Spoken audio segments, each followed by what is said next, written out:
ICC के president mister Jay Shah साहब कहते हैं कि भारतीय सेना ने पाकिस्तान की सेना के खिलाफ कामयाब फतह हासिल की है। भाई कौन सी फतह हासिल की है? लेकिन सबसे पहले मैं आपको बताता चलूं कि England cricket board, south Africa, New Zealand और ऑस्ट्रेलियन क्रिकेट बोर्ड, ये चार क्रिकेट बोर्ड अब जय शाह साहब से इस्तीफे का मुतालबा कर रहे हैं कि अगर आपने क्रिकेट के अंदर, स्पोर्ट्स के अंदर अपनी सेना को लेकर आना है ना, तो आप ऐसा करें, आईसीसी की मेंबरशिप से आप अलहदा हो जाएं और पॉलिटिक्स में जाकर आप अपनी सेना की दिल खोलकर तारीफें कर लें। और मैं आपको बताता चलूं, ये जो जय शाह साहब ने पॉलिटिक्स के ये जो शब्द बोले हैं ना, ये उन्होंने पहली बार नहीं बोले। और जिस दिन आईसीसी के प्रेसिडेंट मिस्टर जय शाह साहब को बनाया गया था ना, मैंने आपको, अगर आप मेरे पुराने व्यूअर्स हैं जो मेरे व्लॉग को रेगुलर देखते हैं, तो मैंने आपको आज से 5-6 कबल माह पहले आपको बता दिया था कि अब आईसीसी का समय खत्म हो चुका है। आईसीसी अब बीसीसीआई बन चुका है। लेकिन बहुत ज्यादा लोगों ने नीचे कमेंट बॉक्स में बुरे शब्दों का भी इस्तेमाल किया था कि आप ये बातें कैसे कर सकते हैं। और आज वो England cricket board, Australia cricket board, south Africa, New Zealand अब क्यों चला रहे हैं भाई? अब आगे आगे देखो होता है क्या।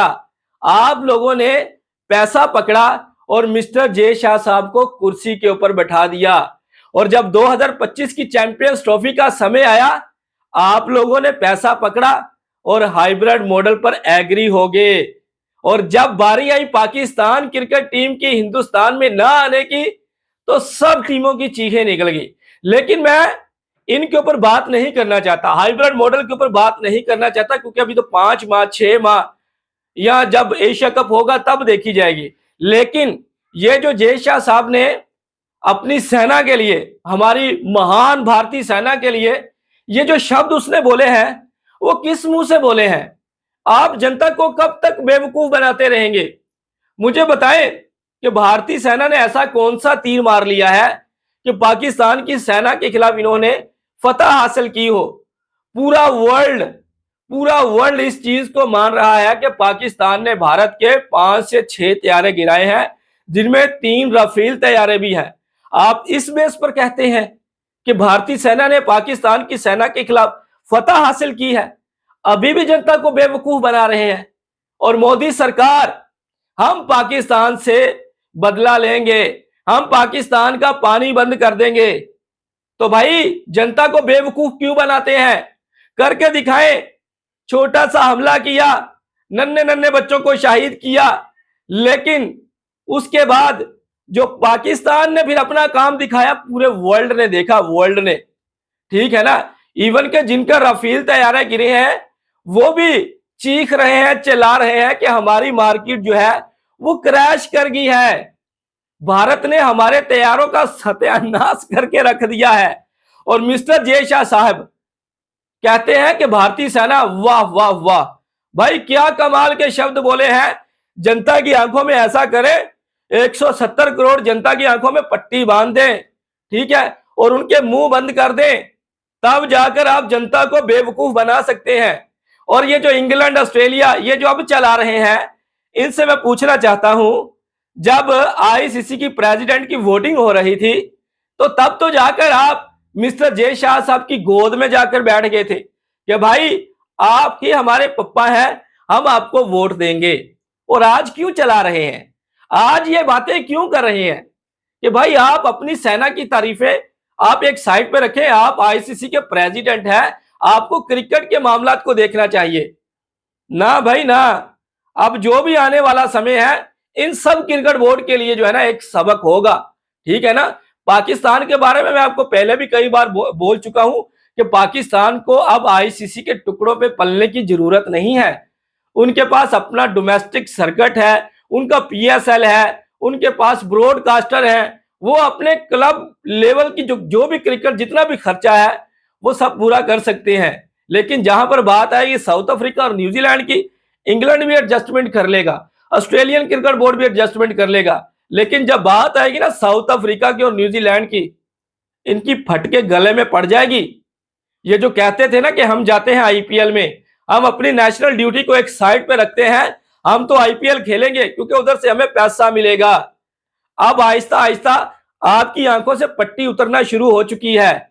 अब देखें, ये तो अभी जय शाह साहब ने अपना रूप दिखाया ही नहीं है। पहला रूप उसने उस समय दिखाया था जब उसने टीमों को ट्रैवल करवा दिया था, पाकिस्तान से दुबई, दुबई से पाकिस्तान, ठीक है ना। फिर ये चलाए थे कि हमें ट्रैवल करवाई जा रही है, भारतीय टीम को एक ही वेन्यू दिया जा रहा है। तब आप क्यों खामोश थे? और आज जब वो पॉलिटिक्स को स्पोर्ट्स के अंदर लेकर आ रहे हैं, तब भी आप लोगों की चीखें निकल रही हैं। आप लोगों को पहले सोचना चाहिए था। और मिस्टर जय शाह साहब से भी मैं एक मैसेज देना चाहता हूं कि आप इन हरकतों से बाज आ जाएं।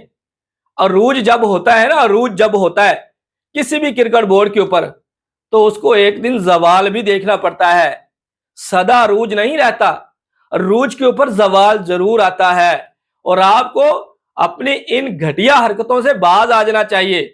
ये जो आप झूठे प्रोपोगंडे, ये जो जंग को आप बीच में लेकर आ रहे हैं, जंग पूरी दुनिया को पता है कि भाई पाकिस्तान ने ऐसी भारत को शिकस्त दी है कि भारत जो है आने वाले 50-60 साल पीछे जा चुका है। इतना कुछ तबाह बर्बाद किया, लेकिन मीडिया के ऊपर कुछ नहीं बताया जाता और ना ही बताया जाएगा, क्योंकि मीडिया को बैकडोर में ले जाकर जितने पत्रकार होते हैं उनको पढ़ा दिया जाता है कि आपने ये शब्द बोलने हैं। अगर आपने कोई सच्चे शब्द बोल दिए तो आपकी खैर नहीं होगी। तो आप किससे तवक्को कर सकते हैं सच बोलने की? मिस्टर जय शाह साहब से। और जय शाह साहब ऐसे ट्वीट कर रहे हैं जैसे पूरी दुनिया को नहीं पता। और कितनी इंसल्ट करवाएंगे भारत की, मुझे बता दें, कितनी ज्यादा इंसल्ट करवाएंगे भारत की पूरी दुनिया के सामने। 170 करोड़ जनता सर उठाने के काबिल नहीं छोड़ी मोदी सरकार ने। और ये जो अमित शाह का बेटा जय शाह साहब, जब उसका डैडी पॉलिटिक्स में है, बीजेपी का महान है, तो भाई ये भी तो फिर पॉलिटिक्स की बातें करेगा ना और झूठ फैलाएगा। तो उम्मीद है मेरी ये वीडियो आपको अच्छी लगी होगी। मेरा काम था सच से पर्दा उठा देना, ठीक है, क्योंकि सच जो होता है ना, सच वो कभी छुपता नहीं है। सच एक ना एक दिन बाहर निकल के आता है। अब भारतीय मीडिया के पत्रकार देख ले, आपस में लड़ पड़ते हैं जब बात आती है ना रफील तैयारों की। एक कहता है कि नहीं गिरे और दूसरा कहता है कि गिरे हैं, आपस में लड़ पड़ते हैं। पार्लियामेंट में आपस में लड़ पड़े मेंबर जो हैं, लेकिन मीडिया के ऊपर नहीं दिखाया गया और दिखाया भी नहीं जाएगा, क्योंकि जनता को सच तो नहीं दिखाना ना। तो दोस्तों ये थी हमारी आज की वीडियो। अगर आपको पसंद आई है तो वीडियो को लाइक जरूर करें। अगर आप लोगों ने हमारे चैनल को सब्सक्राइब नहीं किया तो चैनल को जरूर सब्सक्राइब कर लें। नेक्स्ट वीडियो में आपसे फिर मिलेंगे, तब तक के लिए आप लोगों ने अपना ख्याल और हमें देनी है इजाजत। Good bye.